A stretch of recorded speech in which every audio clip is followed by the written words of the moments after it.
everybody, and a very happy Earth Hour to all of you joining us today. On this journey that young people are taking to live in harmony with nature, we are having critical conversations under the tree of life. My name is Swetha, and together with my co host Prisca from the Global Youth Biodiversity Network, we are hosting the first of many conversations with key personalities from different sectors and parts of the globe to talk to you about what makes youth priorities.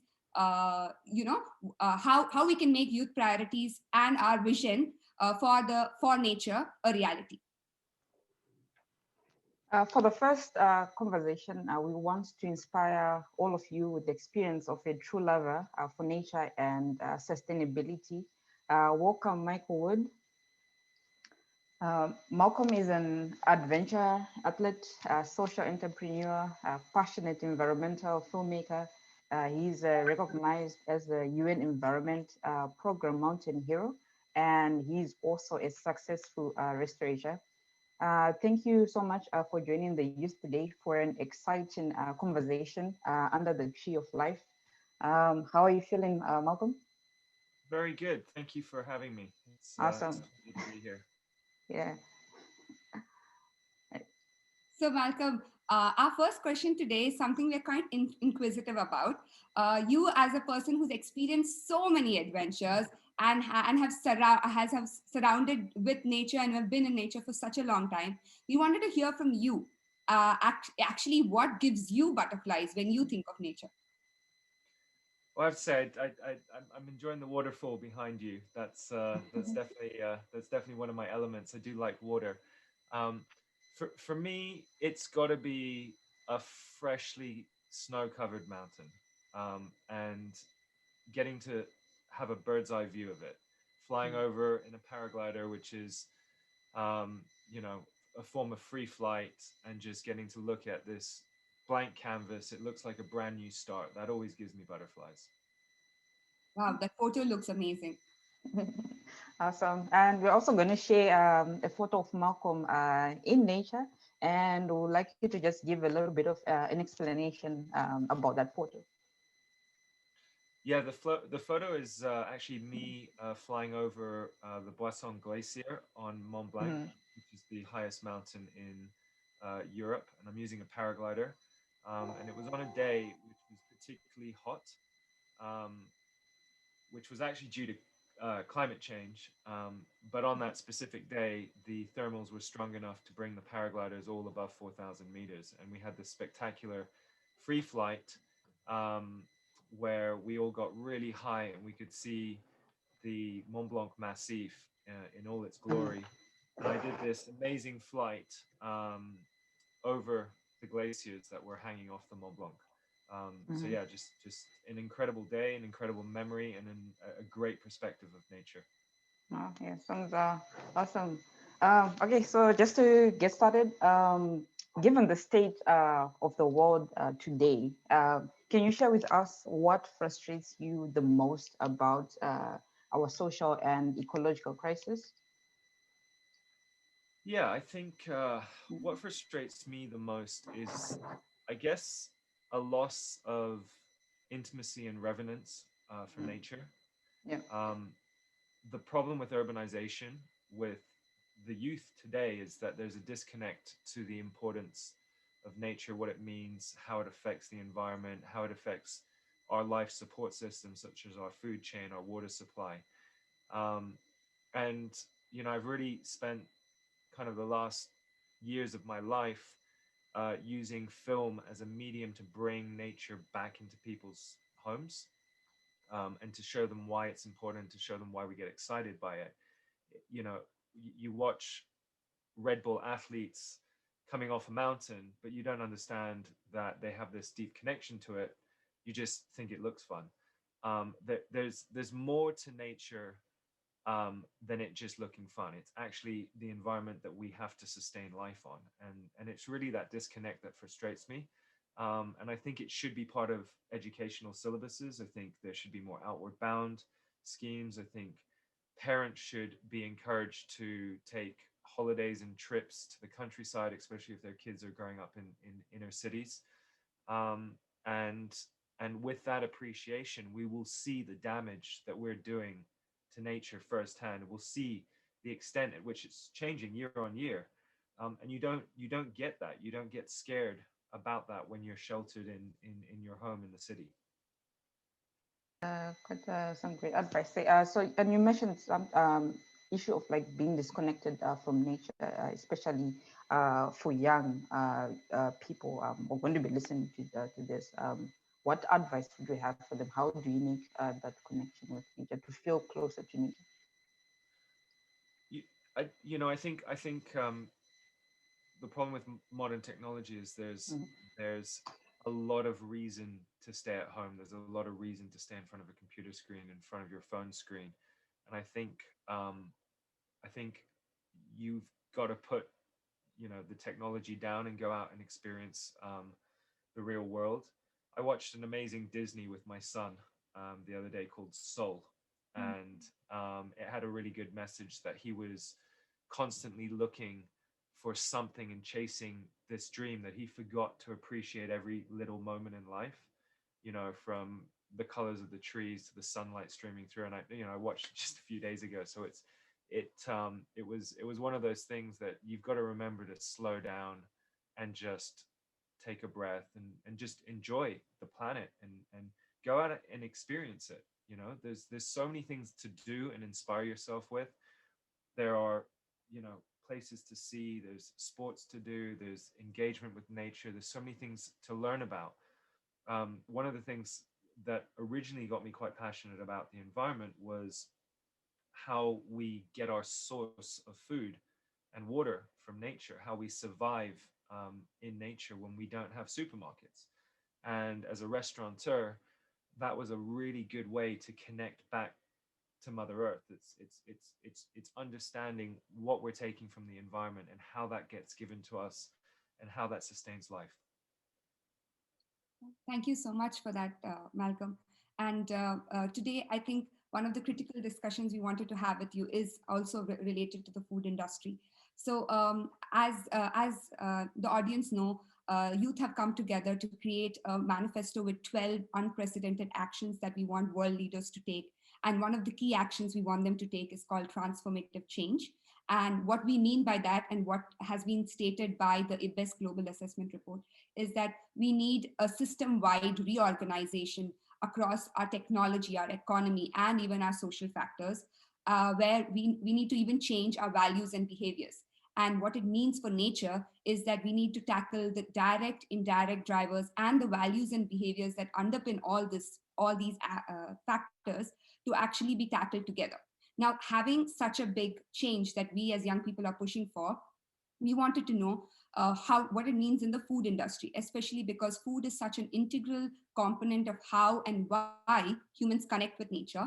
And food is such an important part of everybody's life. The way, and if we change things there, it can be significant because, especially in the way we consume and produce, if we can change that, it can really be a transformative change and help us live in harmony with nature. So, my question to you, Malcolm, is what is your vision, or what kind of changes you think you can see happen in the food industry that can be transformational so that we can actually have a fair, equitable, and sustainable way of life? I mean, it's such a big topic. I could talk about this for hours. I mean, I think what you just said is extremely important. Small incremental changes are not enough, and that we're in a moment in time where we need everyone to come together and make a massive change. And it's quite a scary thing to look at. It's, you look at yourself as an individual. How can I make an impact? I'm just one of 7 billion people that are on this planet. Does it really make a difference if I cut meat out of my diet and go, um, just for a plant-based diet? And I think, if you asked me 4 years, was I optimistic that we could do this change? My answer would have been no. That 50% of North America didn't even believe in climate change 4 years ago.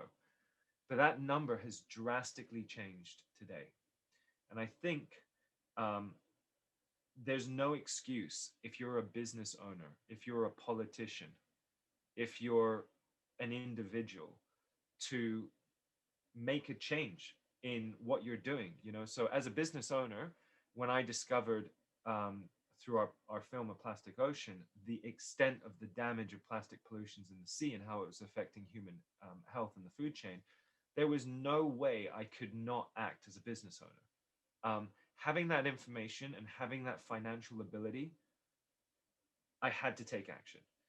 If you have those two things, you should be taking action today. And I think it's all about education. So if we can get corporations to make the change, and we can get the big industry and policymakers to make the change, and the individuals, there's three different things that need to happen at the same time. And I think the information is there, the awareness is there now, and so now it really is time for the change. In terms of the food industry, it is important to move to a primary plant-based diet. It doesn't mean you need to cut out meat entirely from your diet. You know, if it's really difficult for you to do that, diet is a very tricky thing. People don't like being told what to eat. But if you just reduced it 5 days out of a week just by cutting out meat, I think once a week, it was a huge number. There's loads of new technologies as well that you can invest in. Aquafarming is a huge one. There's a fact that if we could feed the planet with an aqua farm the size of Manhattan Island, just because it's the most efficient form of farming anywhere in the world, and it sequesters nitrogen and carbon dioxide out of the atmosphere. And so we've got to start investing in these kinds of technologies, and we've got to move away from mass farming. We've got to be smart with our choices as individuals and as well as corporations. I felt like over the last 4 years, the corporations have had to take the lead. The individuals have had to take the lead, and it really is time for the politicians to wake up and listen to the youth of today, because we've got to sort out the problem. Wow, that was the most beautiful way I could have heard anybody explain the concept and the answer. And wow, some of the techniques you mentioned with aquaculture, I did not hear about that. So it's really interesting to see the connections. And you are right. Like, if you're seeing that the world and everybody in different sectors, including the private sector, is taking action, then what's stopping the world leaders to take action as well? But I think having said, such a big picture explanation how you think change can happen, I think our viewers might also want to hear how you have changed your life to be more sustainable, and what is your advice for people to live and eat more sustainably, apart from obviously the things you already mentioned. But is there any other tips you have for them? So I mean, at a corporate level, it's about doing your research and looking for alternative products, and trying to reduce carbon footprint, reinvesting profits back into neutralizing and sequestering carbon dioxide out of the atmosphere. When you look at an individual life, you're like, oh well, it's really difficult for me to do anything. It should be up to the governments. It should be up to the companies. But that's not true. I mean, everyone should be reducing single-use plastic. Everyone should be trying to recycle, buy secondhand. There's everything from clothing, reused clothing. There's so many good companies out there. Again, 4 years ago, you could have said, oh yeah, I don't really know what to do. But now there's so much innovation. There's so much drive for change. There's so many creative companies out there that offer alternative solutions to the way that we used to live. And it's a very simple, get onto your computer and start researching. We recycle our baby clothes. We buy secondhand goods. We try not to change our iPhones every year.